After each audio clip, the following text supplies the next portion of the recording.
The boy with the small eyes reached into his ski jacket and pulled out a gun. I recall it in the slowest motion, as though in a dream.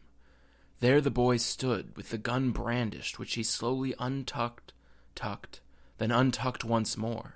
And in his small eyes I saw a surging rage that could, in an instant, erase my body. That was 1986. That year I felt myself to be drowning in the news reports of murder.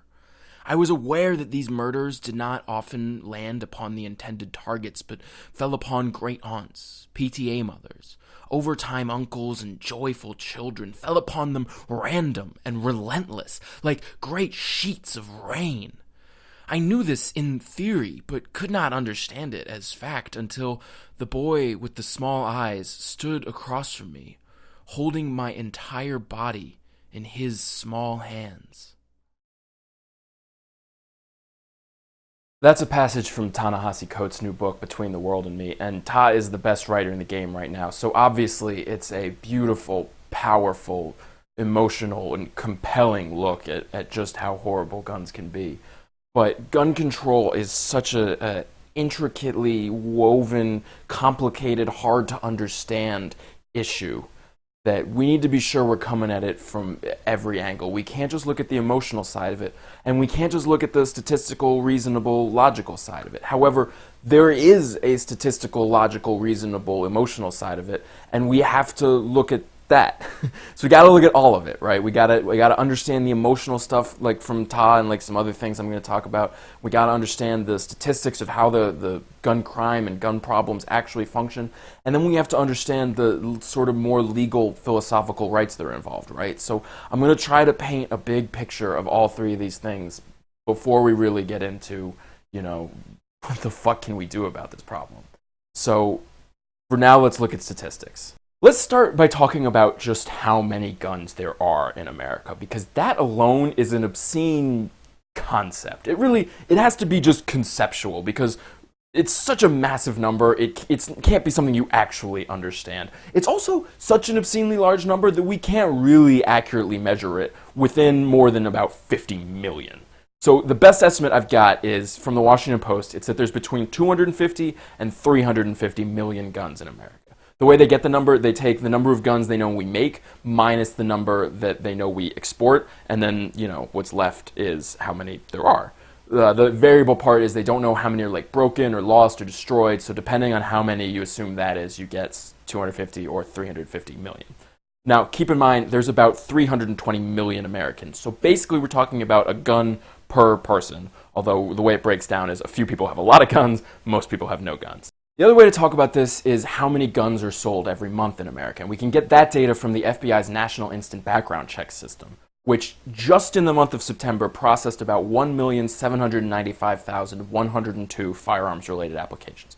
1.8 million guns sold in September in America.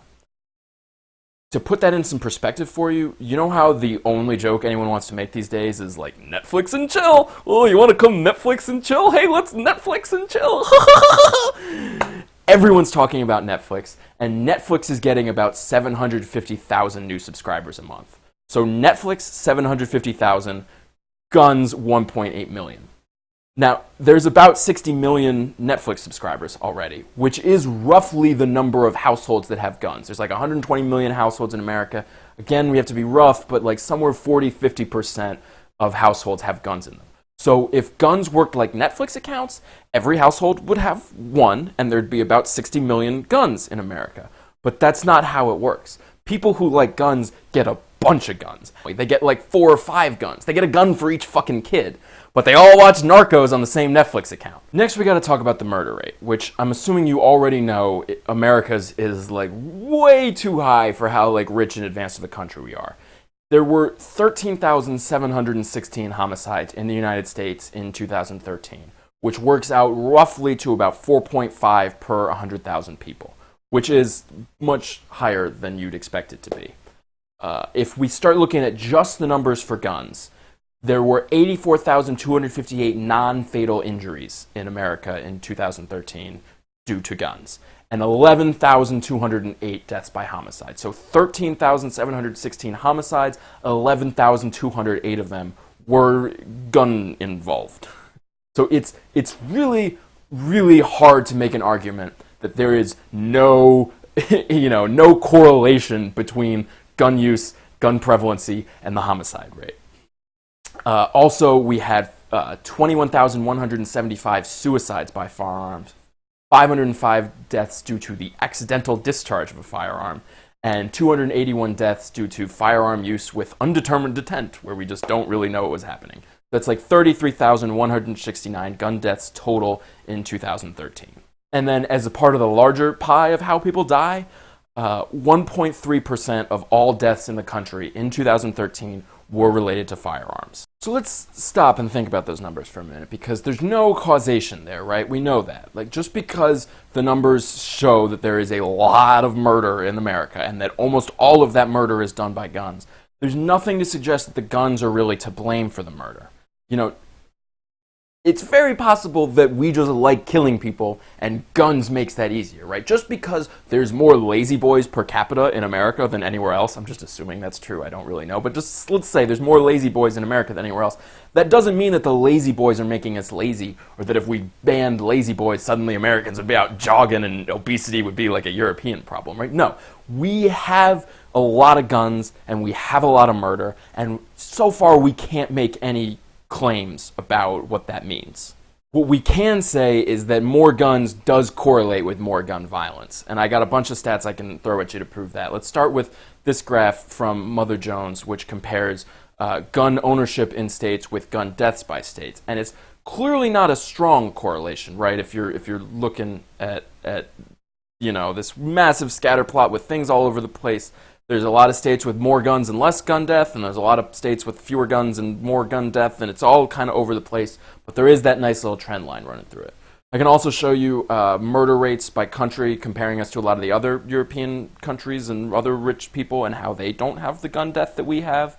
And I can show you this other graph here that is assault deaths per 100,000 person. So it's not just, intentional murder. It's a broad overview of how people are getting killed, and again, America just kicking every other OECD country's ass. It's also true, and this one's another one of them real emotional ones, that American kids are 11 times as likely to die from an accidental gunshot wound than kids in other rich countries. So that's bad, right? We don't want to be bringing things into our households that are more likely that make our kids more likely to die. It's also true that having a gun in your house makes you more, not just kids, but makes you more likely to kill yourself with that gun, be killed by someone else with a gun, or to just accidentally, whoopsie yourself with that gun. The most compelling data I can give you on this comes from Harvard University's Injury Control and Research Center, and they did a meta-analysis, so not just one study, but a study of all the studies on the subject. On gun violence, and they've come to three conclusions. Number one, where there are more guns, there is more homicide. Number two, across high-income nations, where there are more guns, there is more homicide. And number three, across states within America, where there are more guns, there is more homicide. To quote them, gun availability is a risk factor for homicide. The more guns that are around, the more likely you are to die from a gun. It's, perfectly obvious, and you don't even need to think about it, right? Of course, if there's more killing machines around, you're going to die more from those killing machines. However, again, this doesn't solve our causation correlation problem, right? Again, maybe people who like killing each other like guns. Maybe where there are more people who want to kill stuff, there's more guns. Maybe that's the problem, and that the guns are not to blame. So to try to figure that out, let's look and see if we can find evidence that, there's a place and it has murder, and then they put in some strict gun control laws, reduce gun availability, and gun deaths go down, right? That would maybe not prove, but be some strong evidence that getting rid of guns will save lives. Now, I don't have an example of that for you because it hasn't really happened. The one everyone loves to point to is Australia. The thing about Australia is, yes, they did see fewer gun deaths after they instituted this strict gun buyback program, but they were already going downwards on the gun death great thing, and it really kind of fits within the existing trend line. I mean, there's just a graph sitting right here. Just look at this graph, and you see that you can't really conclusively say, actually, no, after the Port Arthur shooting when Australia... Now, another thing about Australia's gun buyback program, we're going to get to this later, but it only managed to buy back somewhere between like 15 and 40% of the guns in Australia. There's still a bunch of guns in Australia. You can't actually institute a let's get rid of the guns policy. There's something people like, and governments aren't great at taking something people like from them, especially when that thing that the people like gives them the power to kill the people trying to take it from them. But that's for later in the video. Right now, we're just looking at the fact that you can't really find any evidence of gun control being instituted, gun violence going down. The other example people like to point to is Connecticut. Connecticut instituted a gun control law, and again, not really conclusive evidence that gun violence goes down. Japan, which I'm not even going to entertain really, because it's an island nation that was constitutionally prohibited from having a military until like a month ago. So obviously there's a slightly different attitude towards murder and killing and violence in Japan than we have in the most militaristic nation, possibly in history, but certainly at the moment. So I don't have anything to show you that concludes that getting rid of guns saves lives. I just don't have that data for you. Finally, I want to reference an article from the Washington Post which looks at states and how strict their gun control laws as rated by the Brady campaign, which is one of the biggest pro-gun control organizations. It takes their gun control ratings from the Brady campaign, compares them to how much gun death there is, and finds no correlation whatsoever, really. So I don't have any evidence to present to you that gun control actually works. And there's a few other misconceptions I want to clear up too while we're at this, because there's things that get thrown around a lot, and because people talk about them so much, it seems like they're the real problem, but they're very much not. The first one is mass shootings, right? They get all the attention, they get all of our concern and our sadness, and I totally understand why. I mean, they are horrifying, horrible, horrific, every horror word there is. They are bad things, but they're responsible for a tiny, tiny sliver of the total, gun death in America. I mean, we've had something like 1,000 mass shootings in the last 3 years, and over that time, 100,000 people, roughly, have died from gun violence. So, at most, 3-5% of the problem is mass shootings. Not to mention, it's also one of the hardest problems to solve. I mean, how do you stop that? But anyways, all three of these, I'm not going to go into too much detail. If you want to check my numbers or to read more about it, go to howgoodistheworld.com/guns, and I have all the sources for all these claims there. Second one is the gun show loophole, which actually doesn't really exist. I mean, the claim, the way people portray it, is that you can just sort of like walk into a gun show and be like, one gun, please. And they're like, here you go. And you're like, that'll be $1. And you're like, there's your dollar. Like, thank you. And then you just boom, boom, boom, boom, boom, boom. That's not how it works. People at gun shows, if they're like actual gun sellers and not just some dude who happens to be selling a gun, which how do you regulate that? But if they're actually people who sell guns, they're regulated at the ass. It's not really a serious problem. Something, again, 2%, 2 to 3% of guns used in crimes come from gun shows. Again, not a huge problem. howgoodistheworld.com/guns if you want more details. And finally, assault weapons. You hear a lot about assault weapons. It's like, well, surely we can all agree that we shouldn't be having assault weapons. And the thing is, first of all, that's not a real term, assault weapons. It doesn't have a clearly defined meaning. You think of it as like porn and like, oh, well, I'll know it when I see it. Assault weapons are the right? That's an assault weapon. But it's actually much more murky than that. It's very unclear. And second of all, we did ban them for 10 years, and there's a bunch of studies that show that had a negligible, non-existent effect on the murder and death rate. So, gun shows, mass shootings, assault weapons, they get the bulk of the coverage and the discussion about gun control, and they're not even, they're a tiny sliver of the problem. You put them all together, it's like 10%. The actual problem we're talking about is a very different thing. And let's, again, stop for a minute, because I've spent this whole time, we're really talking about all the downsides of guns, and there's a lot, and we have to be honest and realistic about that. But there is also, people don't just like guns because they're like crazy rednecks who think death is funny. There is a legitimate thing that people care about when they care about guns. And those of us who are on the side of gun control need to that understand that. I mean, you can't change someone's mind without respecting what is sacred to them, right? So let's look for a second at what it is that people love so much about guns. And the first thing we have to talk about immediately is the Second Amendment, beyond the broader points that we're going to get into in a minute, really fundamentally enshrines in the Constitution a right to defend yourself. And that is, in my mind, such an essential part of being an American. I'm not going to talk about tyranny just yet. For right now, I'm talking about the rural motherfucker. You know, there's this line gun nuts love to throw around, which is that, like, you know, when every second counts, the police are just minutes away. Like, right, you can't, if you're in bumfuck Wyoming, you can't count on the police to defend you. If you're in the middle of nowhere, I mean, even I right here can't really count on the police to defend me, because if someone breaks into my house, I'm in danger from that. And yeah, maybe putting a gun in my untrained hands, not the solution. But the point is that I have the right to try.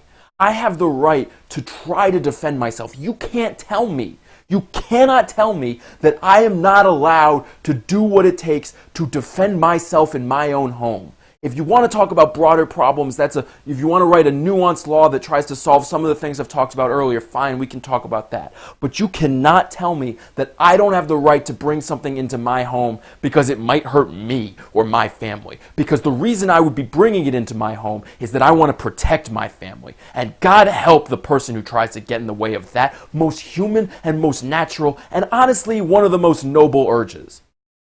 Except, actually, here's the thing. I can make that argument. Because in a survey of battered women, 71.4% of respondents said that guns had been used against them, usually in a threatening way. Even worse, in a study that compared women who were killed by their abusers with women who survived, found that 51% of the women who were killed had a gun in the house, compared to only 16% of the women who survived. So there is something actually there that does compete with that need to protect your family, and that is the fact that in one of these horrible, horrible situations where there's someone who's abusing his family or her family and not just trying to protect them, that having a gun in that house is possibly the worst possible thing. An alcohol addiction would maybe be worse statistically than a gun, but still the point remains that, you know what? I mean, maybe there is a limit to your right to defend yourself if the way that you are requiring us to allow you to have that right also gives you a much better chance of killing your wife and your kids. I mean, I don't know how to balance those two things. I don't know if my right to defend myself is worth the 51% of women who died because of that right. Not 51% of women, sorry, that was horribly misleading. But the 51% of domestic violence murder victims who died because of that right. But now that we're bringing non-white men into the issue, and, you know, it should be made clear that when we think about gun lovers and the people who defend guns, and statistics bear this out, men are the ones who love guns so much. And we can see how their love of guns is having a horrible effect on women, and that is bad. And sure, let's do something. I don't have a solution, but if you do, sure, let's do something. But the thing is, really strict gun control laws have the potential to be the most racist thing America ever does. And that is an award that has some fucking competition for it, right? But the thing is, as the laws we have right now, the federal gun control laws, are enforced with greater racial disparity than any other crime, including drugs, which we all know is a horrible fucking racist system. But only 38% of the people arrested for drug offenses are African American, and 56% of those convicted on federal gun offenses are black. So yes, black people actually do stand to benefit more than white people from reducing gun violence. Black people are dying at a rate of about 18.5 per 100,000 from guns, whereas white people are dying at about 9 per 100,000. So twice as many black people are dying from guns. But the thing is, if we institute a strict federal gun control policy, I have evidence for it, and then there's also just this obvious fucking fact that of course we would enforce it more strictly in poor black communities. I mean, you know the world, you know that that is true, and also evidence that I just gave you. So, it's a tough issue. It really just is. I mean, there are all kinds of emotional things pulling us in the direction of we need to get rid of these guns. We need to save all these lives. I mean, they're affecting some of the most victimized and unfortunate members of our society, and we owe it to them to try to help them. But let me just make the other side of the emotional argument here. And this is one that I know, I just want to go into this with you knowing that I know that I sound like a crazy lunatic when I start to make this argument.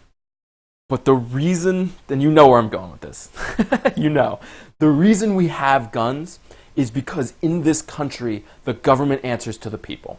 The people are the ultimate source of power, and the power is ultimately supposed to reside with the people. I just can't.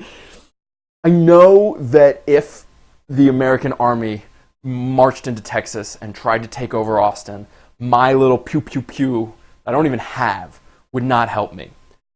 But first of all, we have been stuck in Afghanistan for 14 years now, and we haven't been able to impose martial law on that country because there are shepherds sitting in the mountains firing at our soldiers, trying to take them out. Second of all, if some tyrannical American government came in to try to take over the cities and the people were out there dying and resisting, I've met soldiers. They're good people by and large.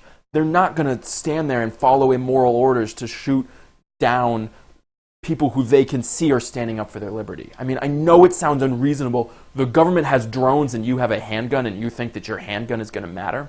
But the point again, is not necessarily that I'm going to win, even though I believe there's a reasonable argument to be made that I could. The point is not that I would win. The point is that I have the right to try, right? Is that I am not just some wishy-washy subject of some great government that I owe my undying and ultimate allegiance to. The point is that I am here and I matter, and the government is there because I want it to be. And obviously I don't get like gun veto power over every law that the government passes. But the point is that ultimately my last resort as a citizen of this country is armed resistance to a problem that that I think is worth dying over. And tell me I'm wrong about that, right? I mean, tell me, again, I know we like our government. As much as we have a problem with it, we believe that it is ultimately good for us. And we don't think that it's going to turn tyrannical and Orwellian tomorrow. But before it did, it would have to get rid of the guns. And that's where ultimately you absolutely lose me, is that I want to hold on to my right to stand up for myself against all that out there. And I don't think you can take that away from me without more evidence of its potential to work than I've been able to see in all my research on this subject. But here's the other thing. 30,000 Americans dying every year from gun violence, more than anywhere else in the world. We know that it is a bigger problem here than anywhere else. And we know that it is a problem. I'm not going to sit here and say that the fact that I deserve the right to defend against tyranny means that it's okay that 30,000 people are dying every year. I mean, I'm not that insane, right? There's still a heart beating in my chest that feels for the victims of those crimes and those accidents and those suicides. I don't know how to verb that. And I don't want to leave you without talking about some kind of what I really see as the problem. And it's hard to articulate, and I don't have a study to point to or any kind of hard evidence that I was just demanding of gun control. And I get that that's unfair. But we are, as I said earlier, we are the most militaristic nation, if not in history, certainly in the world right now. I mean, we have $700 billion going into our national defense every year. We are fighting wars in Afghanistan, Iraq, Syria. We just added Cameroon. We're doing naval exercises off of China. We are rallying up constantly support for this global industry of murder. And I don't see how you can separate that from our gun violence problem. I don't see how we can glorify soldiers, and I know we talk about the sacrifices they make, and that we're not glorifying the killing, and that everyone acknowledges that, especially soldiers will acknowledge that the killing they do is not a good thing. But still, I mean, we live in just think about the show 24, or this other show I watch called The Blacklist. I watch these shows and I go, holy Jesus, like, we are a country that glorifies the murder of our enemies, the killing of our enemies. And we are a country that is, like, not necessarily opposed to torture. I mean, we are a barbaric group of people. And maybe that is why we're killing so many of ourselves.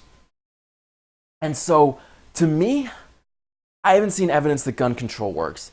I don't necessarily believe philosophically that it is a good thing. But god damn, do we have to stop killing each other.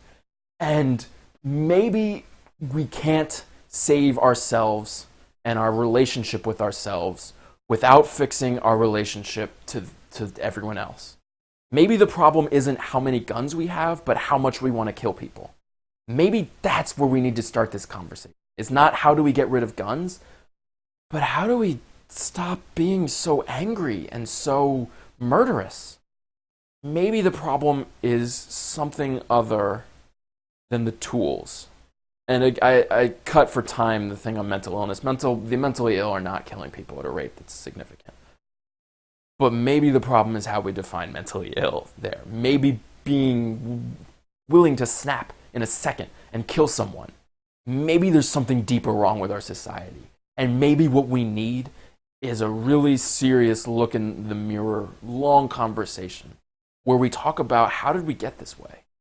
How did we get to be the biggest, baddest motherfucker who just goes around killing people to the point where our private citizens feel that that's a right they have and that's a thing they can do and that it's okay?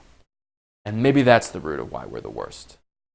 Maybe it's not the guns. Maybe it's us. The fault, dear Brutus, lies not in our AK-47s, but in ourselves. So that's what I want to talk about, right? Is not does gun control work, not is gun control right, but Jesus, why are we so full of hate? Why are we so murderous? Well, talk to me about that. I hope I hear from you. Have a good night. God damn it. I came up with that Caesar nod like on the fly, and then immediately afterwards realized that it's not AK-47s, it's Glocks. The fault, dear Brutus, lies in our Glocks. Not in our Glocks, but in ourselves. Fuck. Sorry. I don't have the video editing skills to go back and change that because the whole thing's kind of nice. And so we're all just going to live with that. Anyways, thank you very much for watching. howgoodistheworld.com/guns for all the sources and all this shit if you want to look any of it up or read more about any of it. Hopefully I'll be back with another video, of similar wonderfulness next week, and I will talk to you then. Adios. Bye-bye.